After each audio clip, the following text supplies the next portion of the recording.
Hey everyone, hope you're doing well. A bit of context to this one. I saw a post on Reddit and it was like a new 1200 rated player. Had a series of good games and was beating around 1900 players, but one of them was this trap, also known as the Blackburne Shilling Gambit or the Oh My God trap. And for all you maybe rated under 1900s out there, it's really important that you know this one because it's a very tricky trap to deal with, especially with the white pieces. So this trap is actually said to be named after the English master Joseph Henry Blackburne, who apparently used it to win 1 shilling per game in the 1800s against café visitors. But it's also known as the Oh My God trap because as soon as black plays their third move, black is supposed to exclaim, "Oh my God, I've blundered a pawn." But apparently this is considered very unethical behaviour in the chess circles. So let's get into it. So as white will play 1e4, black plays e5, and we play knight to f3, and there's knight to c6, and white plays bishop c4. Standard stuff so far, but this is where the gambit kicks in. Black now plays this move, knight to d4. Here you could announce, "Oh my God, I've blundered a pawn." Pretend you're an amateur, but the point is now the e5 pawn is left hanging. The knight on f3 could actually take it off. So what happens if white takes this? Well, it's actually a bad move for white to do this, and I'll show you why. So after knight takes e5, black now comes in with the nice move, queen to g5. Hits the knight on e5, and is also hitting the pawn on g2. And now if white takes on f7, which is what a lot of players have done, I've checked the database, about 100 players have done this. Knight takes f7, attacks the queen, attacks the rook. Looks like a very nice fork, right? But black's actually winning this game now. Black can play queen takes g2, threatens to take the rook on h1, and the knight's covering this Qe2 square. So basically black is now threatening mate on h1 with queen takes rook. So it forces white to play rook to f1. And here now black can play queen takes e4. And after white now blocks, bishop e2, black can play knight to f3, checkmate.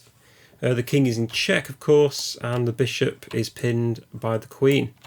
And that's a very nice finish. And believe it or not, a lot of 1900s in the database have fallen for this one. So it's definitely one to watch out for. Just going back a few moves, of course it is possible for white to avoid the checkmate with queen to e2, but then of course black can just win a queen. And basically it's game over because after bishop takes, black can just take the knight, and black's a lot of material up. White may as well resign here.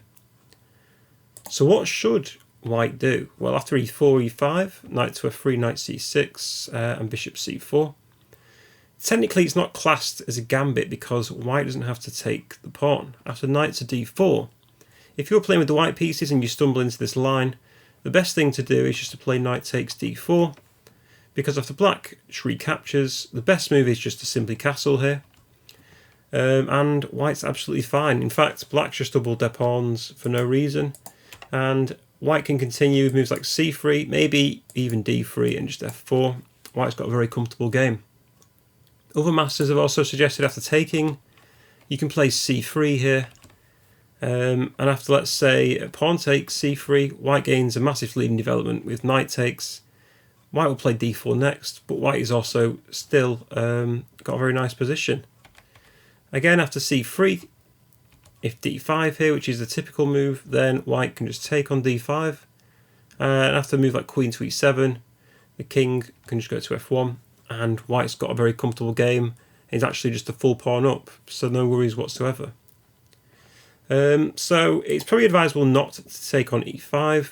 However, even after queen g5, there is a salvageable move here with bishop takes f7 check. Black's best here though is just to play king to d8, and believe it or not, the best move is just castles for white, and then black should just take the knight on e5. So in this position, black's actually got a piece up, but white has a few pawns. Again though, it's probably not very good for white.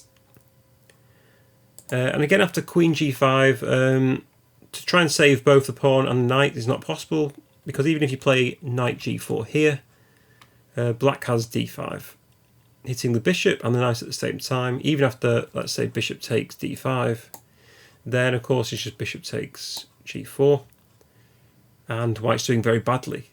So one more time, e4, e5, knight to f3, knight c6, bishop c4, and the gambit is knight to d4. Remember, just don't take the pawn, and white's absolutely fine.